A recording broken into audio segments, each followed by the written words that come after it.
senatarada sharafta leh abdooriyaasha senatarada sharafta leh dhammaan wadi salaamaya assalaamu calaykum iyo saxaafadaba runtii maanta waa maalin taariikhi ah oo runtii oo aad iyo aad yani muhiim ugu ah bulshada Soomaaliyeed bacdama dooda maanta yani barnaamijka soo bandhigida ama waxa ay akhrintiisa u horeysay maanta la joogo oo ah يعني شرعي حرفدليدا عافيمادك أما مهندلياش اللي يراهدو أما حرفدليدا عافيمادك runtii قبل كل شيء waxaan rabaa inaan soo dhaweyn iyo bogaadin aan u sameeyo wasaaradda caafimaadka ee hogaaminayso wasiirada Dr. Fawziya iyo dhaqaatiirta kala garbeed oo agaasimaha guud iyo agaasimayaasha wacyaha iyo la taliyaha ka kooban runtii muxuu ahayto warbixintii koobneed oo yani samariga ahayd oo hadda ay soo jeedisay aad iyo aad oo hordhaca ahayd aad iyo aad waa mid yani taabanaysay qodobo badan oo runtii aadna muhiim u ah balse sida nidaamkan yahay waxaan jeclaan lahaa wixii hadda su'aalo ah maanta bacdama ay ahayd soo bandhigidii kolley markii la soo akhriyo oo goluhu soo akhriyo xildhibaanada senatarada in dabcan ay noqonayso marka oo waliba sharcigan waafiga meesha ku yaalo oo aad u buuxa markaan soo akhrino in marka su'aalo badan iyo waxyaabo badan iftiiman ay nooga soo bixi doonaan ama ku darid ah marka taas ayaa marka su'aalo badan nooga soo bixi karaya midaan rabay kaliya hadda aan su'aalo u soo istaagin midaan rabay inaan soo waxaan rabay inaan ku daro intii hadda laga dhawaajiyay waa dhab sharcigan horta maanta waa alxamdulillaah maxaa yeelay inuu ilaahay ugu simano nool maxaa yeelay waxaan rabaa inaan xuso inaan ahaa kabeynirka ugu horeeyay markaan ahaa gudoomiyaha guddiga adeega bulshada ee baarlamaanka in aan ololihiisa soo bilaabay si sharcigan mehdalaasha maalin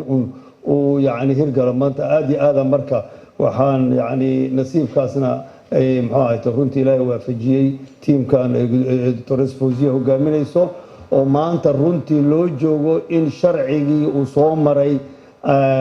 golaha shacabka lagana sugayo maanta aqalka sare muxuu ahayd runtii meelmarintiisii ugu dambeysay runtiina waa dadaal ay soo sameeyeen wasaaradda caafimaadka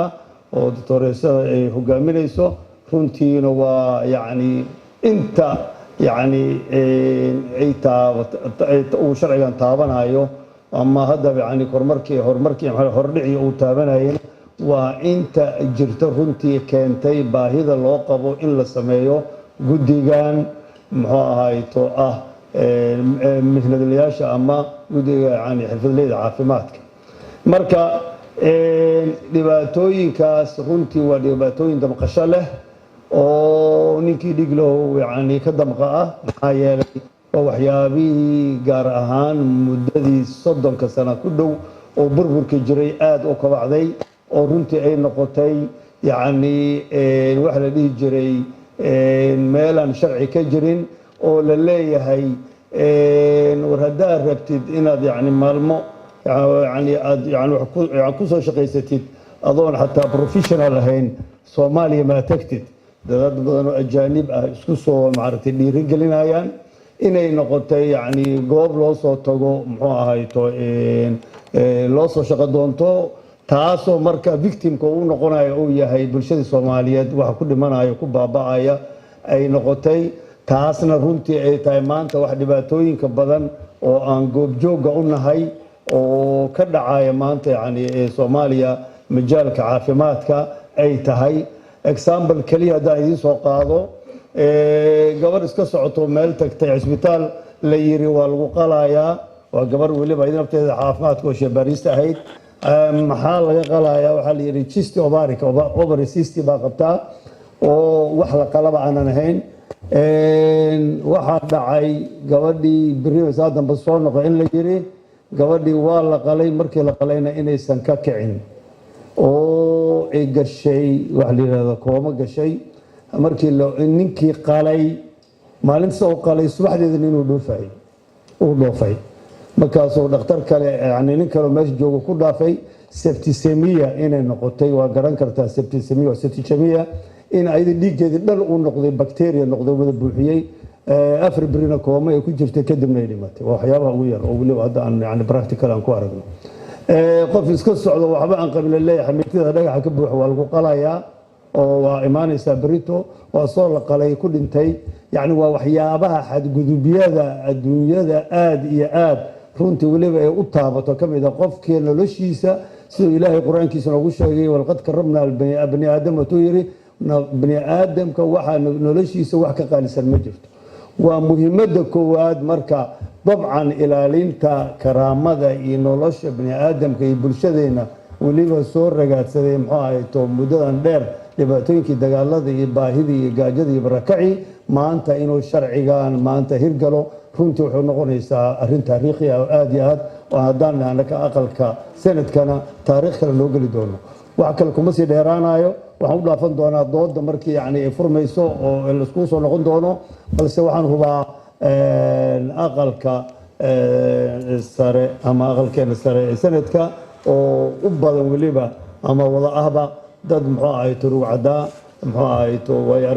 aragnimo aad iyo aad u qabay majaalo badan ba yani ku takhasusay ku jiraan in runtii aad iyo aad arrintan ay noqonayso arrin yani يعني la hirgeliyo la dhaqaajiyo oo yani sida ugu dhaqsiya badan hadduu al yiraahdo dooda ku habboon la mariyo si wixii yani loo baahan yahay buuxin ah iyo meelaha loo baahan yahay in laga sii naashnaashana ay runtii yani rugcadaaga u furan yahay ani kuma sii dheeraanayo waxyaabaha kale oo weliba ay wasiiradda taabatay waa run maanta wadankeena waa wadanka ugu hooseeya infant mortality rate-ka iyo maternal mortality rate-ka meelaha ugu hooseeya mudane gudoomiye oo dhimashada haweenka waa hadda waxay laga sheegaya waa boqolkii kun in yani ay dhimanayso 140 dhimanayaan caruurta yani under 5ka 5 sano ka hooseysana waa yani waxa ogaanaysaa waxa meesha ugu hooseysa adduunyada inaan ka joogno marka oo yani ay dhimanayaan 5 sano intaan la gaarin marka waxaas oo dhan waxay u dhimanayaan waxa waaye badankood waa farsamo xumo aqoon darri iyo daawo aan ku habboonayn oo la siiyo marka waxay ii tahay maanta fursad weyn weliba sharcigan oo runtii aan yani si fiican weliba aan uga hadli doono muxuu ahayto kulankeena kale mudane gudoomiye haddana yani kuma sii fogaanayo balse waxaa loo baahan yahay sharcigan yani marka yani lasoo bandhigo sharci waa lasoo keeni waa la keeni karaa waana la gudbin karaa laakiin muhiimadda ugu muhiimsan waxay tahay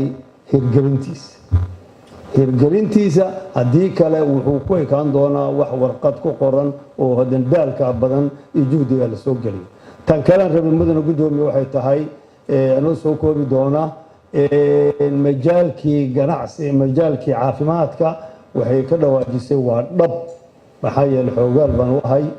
30 sanana waan goobjoog baan soo ahaa oo aan mas'uuliyadda caafimaadka ka tirsanaa aan dhakhtarna u ahaa majaalkii caafimaadka wuxuu noqday majaal ganacsatadii loorkii ayay waxay arkeen wax uga fudud loorkii dhibka laga soo mari jiray ilaa Dubai meelo kale laga soo dadgureyn jiray waxay arkeen inay ka fududahay majaalkan ganacsiga ah oo yani loorkii loo bedelo maxaa isbitaal dhakhaatiirna dhibaato ma leh waxaa la soo aruurinaa dhakhaatiir maaragtay dad dhakhaatiir u yaal oo dibadda laga keenayo waa jiraan dad dhakhaatiir oo fiican oo weliba qualified ah qaarkood dadka dibadda laga keenayo balse waxaa badan inta yani viruska ah oo yani iska socoto oo aanan dhabti aanan ahayn marka in ganacsatadii ilbay ka garteen arrintii waa lagu dhiiraday laakiin lama fiirinayo dhibaatada iyo consequence-ka iyo mashaakilka ay u keenayso bulshadii taasna runtii waa aad iyo aad wax aad looga damqado aad looga xumaado waaye kolley sharciga markuu soo baxo wax badan buu xakameyn doonaa yani arrimo badan hadda yani kuma sii fogaanayo oo maaragtay waa doodeedii waa dambaysaa arrinta daawooyinka waa laga dhawaajiyey kolley si fiican uga hadli doonaa maalin soo socoto daawooyinka waa daawooyinka dhibaatada ugu weyn waxay tahay daawooyinkii waxaa la keenaa wadanka dadka qaarkood ayaa waxaa la keenaa daawo quality bacdamaa uusan jirin wax quality control ah oo tayadoodu aada u hooseyso oo la yiraahdo goobaha qaarkood markii laga soo qaadayo ma daawadii Soomaalida rabtaa macnaha waa daawo